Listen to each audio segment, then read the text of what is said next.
So this was pretty interesting. They detained a Tufts graduate student, but the surprising thing is they just grabbed this person, no uniforms, no badges, and their face covered by masks. And a bystander says, "Is this a kidnapping? What's going on?" And they say, "We're police." And they say, "How can we tell that?" And I wonder why you would cover your face with masks. Perhaps they realized their activities are so unpopular that they're afraid someone is going to do violence against them. But I think that's illegal. I know when I was in Berkeley protests and the cops would cover their badge numbers with tape in order to beat people up, everybody knew it was illegal then. And I think it's very much the same. Anyway, this is the problem. And as we know, they're kidnapping people who are totally innocent, who are not gang members. Some people, a lot of people have green cards and so on. You know, they're just what we thought was going to happen is happening because they've given them a quota. They have to deport something like 1,200 people a day, so they've ran out of criminals, so they're having to just grab random people and deport them. This reminds me of in the Spanish-American War, I think,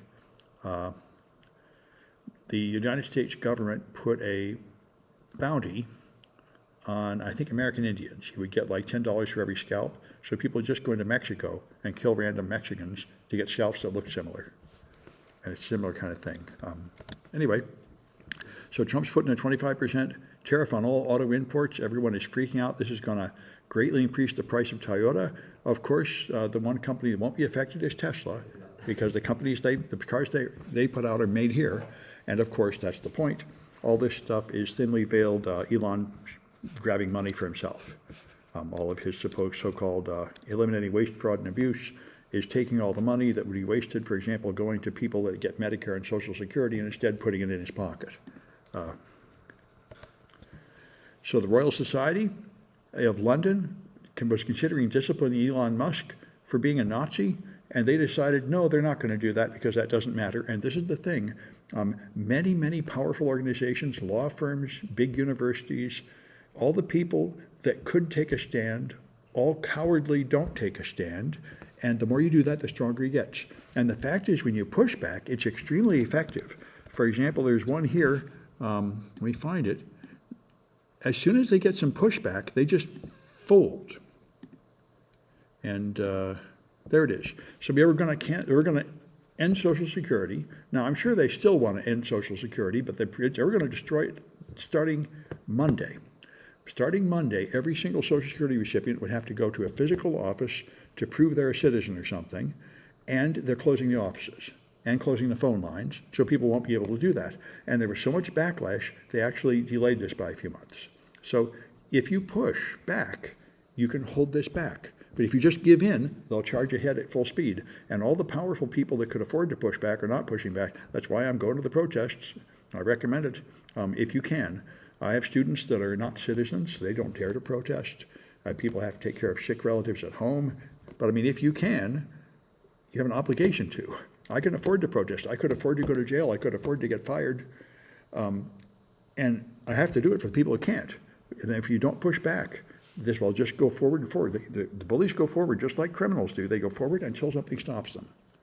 And these guys are cowards. They stop pretty easily as soon as you push back.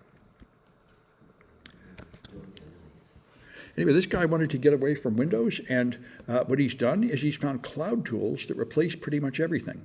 Google Documents for Office, and he said he has all these tools. He has a whole series of them, Gmail, Outlook, WordPress, Slack, Explorer, Google Documents, YouTube, everything's in the cloud, so you don't need to run it locally. He said the one thing that held him back was Photoshop, but he found an online replacement for Photoshop called Photopea.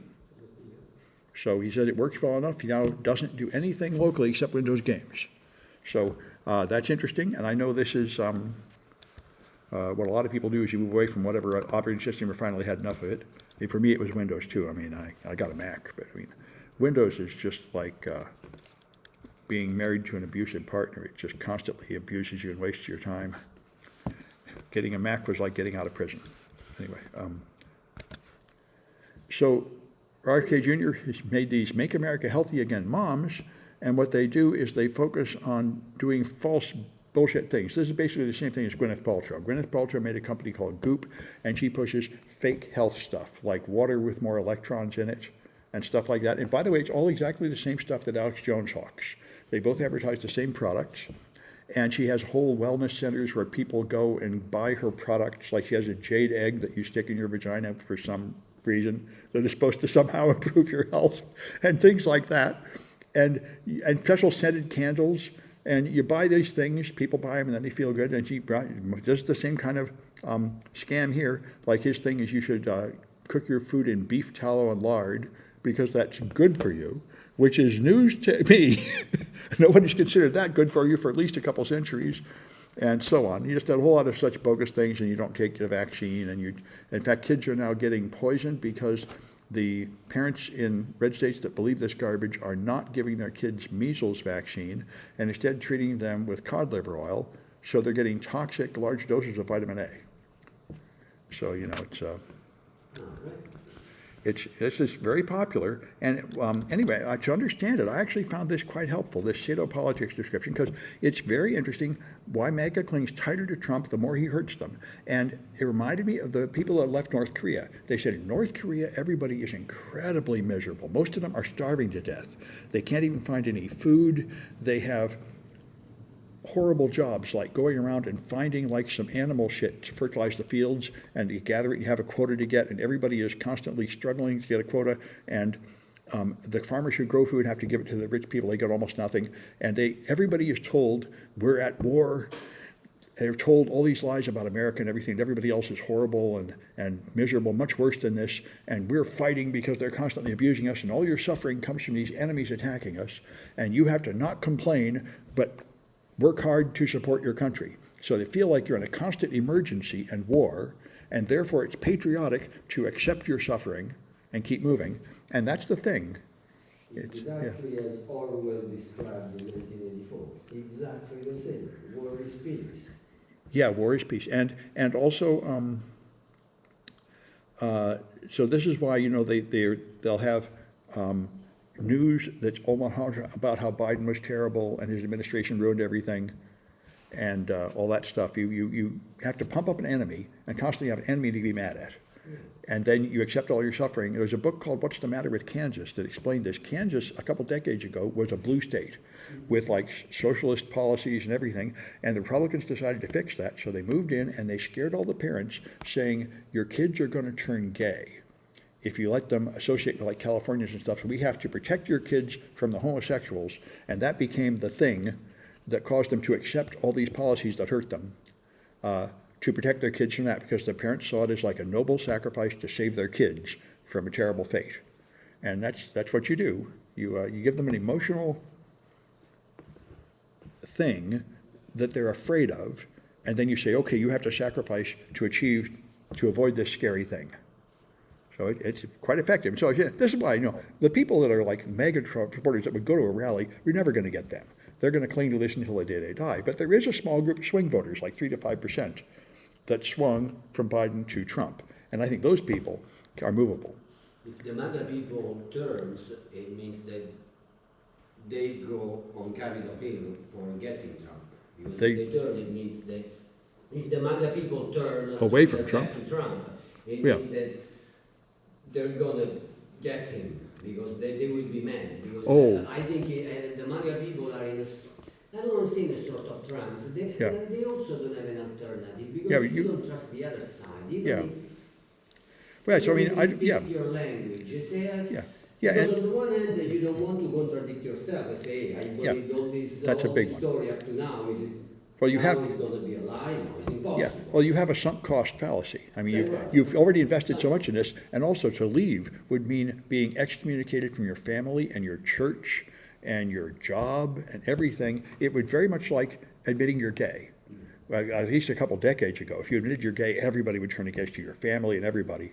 And so that's basically what it's like to not be a Trump supporter. Look, if I use the analogy of Italy, Berlusconi has never been hated. No. But the consensus dropped, little by little. And so that's how, in a sense, the political situation was a little bit more normalized compared to when he was in power. Yeah. I assume similarly will go here. Yeah, well, we'll see. We'll see if he runs again in 28, 32, or just cancels the election and just Yes, stays he changed in. the Constitution, right? That's right, but they've said very clearly they have no intention of paying attention. They intended to ignore the Constitution. And they may just cancel the election, declare martial law. We'll see how it goes. Anyway, but you know, expecting the diehard Trump supporters to see reason is unrealistic. They're in an emotional state where they're not going to move, but they don't need to move. We just need to move, you know, a few percent over. Kamala only lost by 1%. Oh, yeah. Yeah. Anyway, so as you say, that what we're doing now is definitely going to cripple America for the next 20 years because they're cutting all the funding for basic research. And you know, in case by the way, another thing from the previous article worth mentioning is that the average voter reads below a sixth grade level. They don't understand what's going on at all. They just hear like a slogan, like Trump is good at these slogans, lock her up, crooked Hillary. That's how you reach those people with a very simple message. Yeah, but is the average voter Trump? Average voter. Not the average Yeah, the average voter, and also a lot of people make their decision like a couple days before the election. They just see something on TV and go with it. So it's advertising. It's not at all logic and reason and education. It's just marketing. Just put up a pretty picture that catches your attention. They know by heart and all the literature on influence. Oh gosh. Yeah, yeah. You see, when you hear talking, especially the spin doctors, those that Yeah. set up the campaign, the political campaign, the language is the language of the psychology of influence. You know, all those famous people that set the ground for those kind of theories. Yeah, and I think The door, always mad, always on the aggressive side, because if you're aggressive, it means that you show that you're on the right side. Yeah. Well, I think the Democrats need to learn more marketing. I think AOC and Jasmine Crockett and Bernie know how to get people cheering for them. Most Democrats don't. Most Democrats are sort of like college professors. They'll babble on about facts and only reach, the problem. they'll only reach the educated people. The intellectuals are the problem. Yeah. They are still up the sky with dealing with the grand theory and disregarding the material conditional existence of people. Yes, that's right. All right, well, I'm going to stop this.